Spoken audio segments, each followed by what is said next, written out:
Hello friends, स्वागत है आप सभी का फिर एक बार हमारे यूट्यूब चैनल में। तो आज की हमारी जो न्यूज़ है, उसे स्टार्ट करने से पहले आपको बता दें कि इस न्यूज़ को डिस्कस करने के साथ-साथ लास्ट में यूपीएससी प्रीलिम्स एंड मेंस के प्रैक्टिस क्वेश्चन आंसर्स को भी हम डिस्कस करते हैं। इसलिए वीडियो को पूरा ज़रूर देखिए। उसके बाद अगर आपको नोट्स की ज़रूरत हो, तो हमारे टेलीग्राम चैनल में अवेलेबल है, उसको ज्वाइन कीजिए। फिर वहाँ से आप नोट्स डाउनलोड कर सकते हैं और इसका लिंक आपको वीडियो के डिस्क्रिप्शन में मिल जाएगा। अब न्यूज़ की ओर बढ़ते हैं। रिसेंटली पीएम नरेंद्र मोदी ने टोक्यो में इंडिया जापान इकोनॉमिक फोरम को लेकर कहा कि इंडिया बहुत जल्द वर्ल्ड्स थर्ड लार्जेस्ट इकोनॉमी बनने वाला है। तो चलिए अब इसके मेन पॉइंट्स को समझते हैं। इंडियाज इकोनॉमिक राइज, तो इंडिया अब वर्ल्ड्स थर्ड लार्जेस्ट इकोनॉमी बनेगा। जर्मनी, ये सभी। इसके बाद इंडिया जापान के इकोनॉमिक रिलेशंस को भी हम थोड़ा जान लेते हैं। जापान ने नेक्स्ट 10 इयर्स में 10 ट्रिलियन येन यानी अराउंड $75 बिलियन इन्वेस्ट करने का टारगेट रखा है। इसके पहले 2 इयर्स में जापानीज कंपनीज ने $40 बिलियन इन्वेस्ट किया है। जेटरो सर्वे यानी जापान एक्सटर्नल ट्रेड ऑर्गेनाइजेशन, तो 80% जापानीज कंपनीज इंडिया में एक्सपैंड करना चाहती है। US trade concerns, US president Donald Trump ने इंडिया के रशियन क्रूड ऑयल के खरीदने को लेकर क्रिटिसाइज किया है। हाई टैरिफ्स के कारण एडिशनल पेनल्टीज भी लगाए गए हैं। ट्रंप का कहना है कि इंडिया अगर रशिया के साथ रहा तो फिर इंडिया की इकोनॉमी खत्म हो जाएगी। आगे है India Japan initiatives. India Japan AI initiative की शुरुआत, economic security initiative, green energy, semiconductors, robotics, nuclear energy में कोऑपरेशन और नेक्स्ट 5 इयर्स में 5 लाख लोगों का एक्सचेंज। तो आई थिंक आपको यहाँ तक कोई प्रॉब्लम नहीं हुई समझने में, और अगर हुई हो तो कमेंट में ज़रूर पूछिए। हम आपके डाउट्स क्लियर करने की पूरी तरह से कोशिश करेंगे, ठीक है?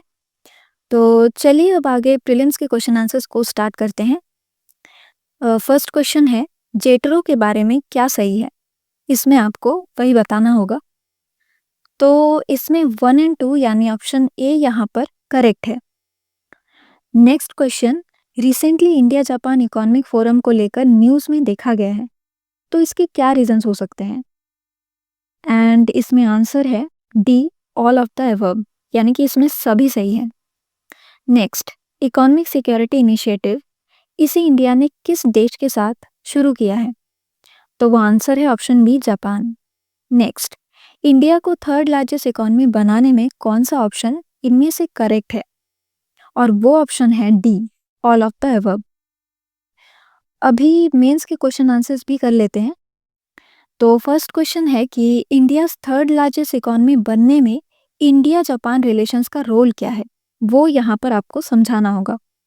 तो इस आंसर को हम पॉइंट वाइज समझते हैं।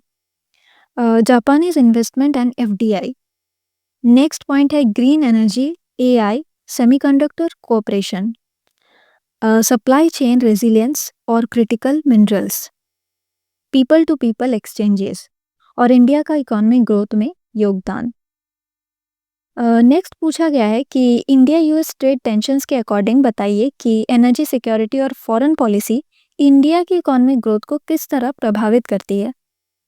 तो सबसे फर्स्ट पॉइंट है यूएस ऑब्जेक्शंस। तो इंडिया का रशिया से क्रूड ऑयल खरीदने पर यूएस को ज़्यादा ही इसके अगेंस्ट में है। नेक्स्ट ये है कि इंडिया की energy requirements versus political pressure, फिर स्ट्रैटेजिक ऑटोनॉमी और मल्टी अलाइनमेंट पॉलिसी और इकोनॉमिक ग्रोथ एंड डेवलपमेंट पर इफेक्ट। अब लास्ट क्वेश्चन की ओर चलते हैं। ग्लोबल सप्लाई चेन में इकोनॉमिक सिक्योरिटी इनिशिएटिव जैसे एग्रीमेंट्स इंडिया को क्या बेनिफिट्स पहुंचा सकते हैं? आइए इन बेनिफिट्स को भी जानते हैं। सप्लाई चेन का डाइवर्सिफिकेशन, फार्मा, क्रिटिकल मिनरल्स और टेक्नोलॉजीज में कोऑपरेशन।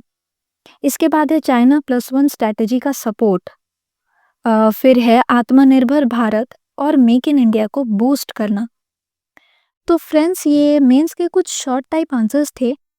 अगर आप चाहते हैं कि इन्हीं आंसर्स को हम 200 से 250 वर्ड्स में प्रिपेयर करें, तो प्लीज़ हमें कमेंट में ज़रूर बताइए।